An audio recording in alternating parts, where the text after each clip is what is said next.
The latest results Thank I you so saw much. were 53% to your opponent, 47% to you. Kevin Lincoln is in the lead. Where is your head right now, and what are the chances this can be turned around at this late stage? Yeah, well, I think context is important here, and thanks so much for having me. And as we saw this year in the presidential race, voting was different. So Democrats and progressives and liberal people voted by mail, and conservatives and Republicans voted in person. And the way our registrar has chosen to count votes, the votes that are being counted currently are votes by the more conservative members of my community who have also had the pleasure of serving for mayor. So there's between 30 and 40,000 vote by mail ballots left to be tabulated. And I remain confident that once those are tabulated, I'll emerge victorious and begin my second term as mayor of the city. Now, you won with 70% of the vote last time and an endorsement from President Obama. It's really fascinating to look at the intricacies of your race. There's a social media page called 209 Times that has racked up over 100,000 followers on Facebook and Instagram that has battered you with allegations that, to my understanding, are unfounded. What do you make of that? I mean, is social media to blame? Well, I think there's a lot of factors. I think first and foremost is that 70% in the election is unprecedented. I think it's the largest margin anyone's ever won by in the city. So I had no expectation of getting that again, particularly because as mayor, I've been really aggressive about pushing an agenda of universal human dignity, an agenda of equity, an agenda that the city belongs to everyone. And particularly as the first African American mayor, it's not because I'm the first Black person ever in the city's history to be qualified.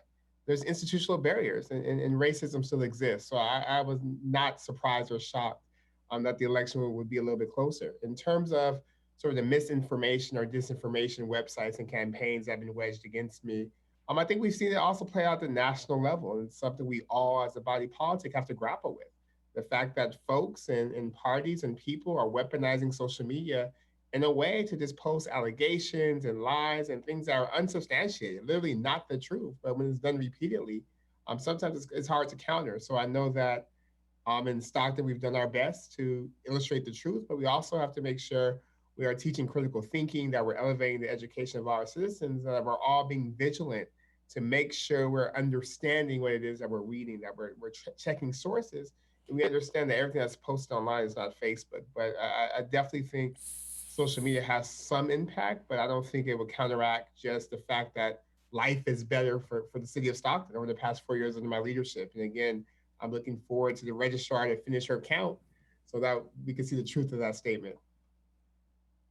So you don't think this is a failure of Facebook to moderate the content, for example? No, I absolutely do think it's a failure of Facebook.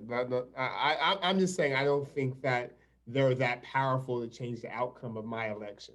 But I would say that it does get to Facebook because I've mentioned to Facebook, not the site specifically, but that we had a problem with misinformation in our community, and not just about Michael Tubbs, but about COVID, about the seriousness of this illness and things of that sort. And Facebook has to do a better job of fact checking, of ensuring that their platform is not used for nefarious ends, particularly when they're making so much money, particularly when literally, as we saw in the presidential election, democracy is on the ballot in the future of our republic. Speaking of Joe Biden and Kamala Harris, President-elect and Vice President-elect of the United States, curious for your reaction to that and your level of concern that President Trump is refusing to concede, and we don't know if he's going to hand over the keys when this is said and done. Yeah, well, let me start with the new president and the new vice president, and just say how incredibly heartened I am that the majority of people in this country, I think he has the widest margin of victory for a challenger in the presidential race since Ronald Reagan. I think he's done better than Reagan as votes are still being counted. How excited I am that they're going to be our president-elect and vice president, and not because they're perfect people, but because they're empathetic, because they're ethical, because they have integrity, because they're intelligent, because they're fact-based, and because they're forward-thinking and solution-oriented. And that's something we just have not had in 4 years. So I'm excited, and just their legacy and the accomplishments they've made thus far. And I think particularly for Senator Kamala Harris, Vice President-elect, Madam Vice President, to crack that glass ceiling as the first woman and first African American and first Indian American Attorney General of California, District Attorney of San Francisco, and now First Lady of the United States. Is just incredibly inspiring, not just to Black girls, not just to Indian girls, but to all of us, that we do live in a country where we continue to push to make opportunity real for all. In terms of the former president, Right. I would say that I think it's a reminder that this country does not belong to him, that he is not bigger than the law, that he is not bigger than the elections, and he may have cheated in the election one time, but it's not going to happen again. And when it's time for the inauguration, there will be a transition of power, and we'll move forward and continue to build a country with liberty and justice for all. You are beloved in Democratic circles. Regardless of what happens with your election, have you talked at all with the Biden team, or have they talked to you about a post in the administration? I've noticed your name on some lists. No, I think I think it goes back to the work we've done over the past 4 years. I'm incredibly honored to be considered for positions, but I am adamant. I plan on winning my election as mayor of Stockton and serving in that capacity. But definitely honored to be in any conversations, but haven't had any conversations to this point.